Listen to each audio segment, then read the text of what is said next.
Life is all around us, all walks of life, with a multitude of ages. Life is precious, and in a split second, accidents can happen. Quick thinking and fast action is the key in saving one's life. Hi, my name is Dana Gibbs, and today I am informing you as to why I believe CPR is a very important trade to have. This is my audience.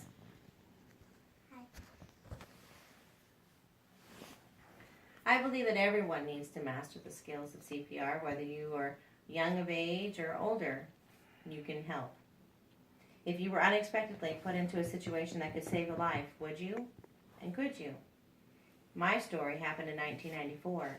I was 8 months pregnant, and I was laying on the couch, and someone knocked on my door. As I opened the door, there was a mother very upset and crying and telling me that her baby could not breathe. So I opened the door and let them come on in, and I dialed 911. And as the husband followed her, holding this lifeless 4-month-old little boy, I asked them if they knew CPR, and they did not. So we traded places, and I took this little baby, and I laid him on the floor. And all I could think of was, oh my gosh, I hope I remember how to do this. And it was years ago. So I did the chest compressions, and I did the little breaths back and forth, and listening to the mom cry, and waiting for the ambulance to get here to relieve me so that the baby could get the proper care that it needed.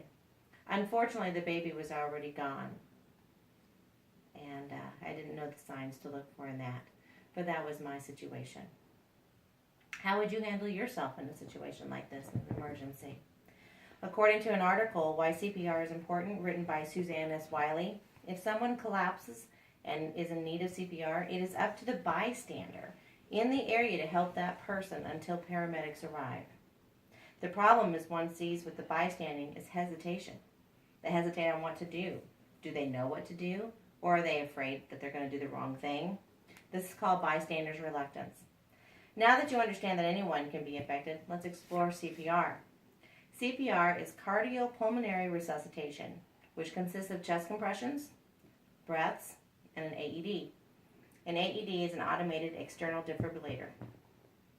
So with chest compressions, when you're giving a person chest compressions, you put it right here in the middle of the chest and the sternum, and you are to give them chest compressions, what you're doing is you're physically pumping the blood, pumping the heart to allow the blood to circulate through the body to help that person stay with it until help arrives.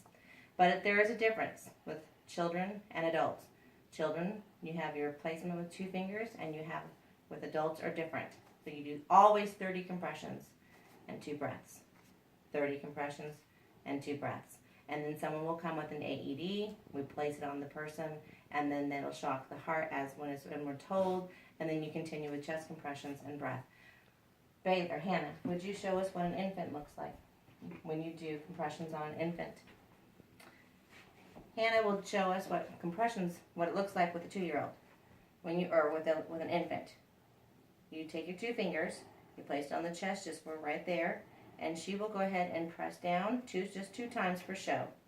1, 2, and then she'll lay the head back to open up the airway, plug the nose, give the baby 2 quick little breaths, watch the chest, and then she'll continue to give 30 compressions, but just in this case, give the 2. Good job. Now, we will go ahead and show what the adult compressions look like, and Hannah will be the one to do that. Her hand placement is very important. She will use 2 hands. She'll use the palm of her hand. Go ahead, Hannah. And she'll place it like that. Same thing. 30 compressions, 2 breaths. Go ahead and show the 2. Okay, which normally you do 30. And go ahead and press the head back gently. Open the airway, plug the nose. Watch the chest as it rises. There, 1 more. Okay, now you're going to continue to do your chest compressions until help arrives. Thank you, Hannah. Okay, have a seat. According to the article, Continuous Chest Compressions, Cardiopulmonary Resuscitation for Cardiac Arrest by Gordon A. Huey, anonymous surveys have shown that chest compressions is essential for improved survival.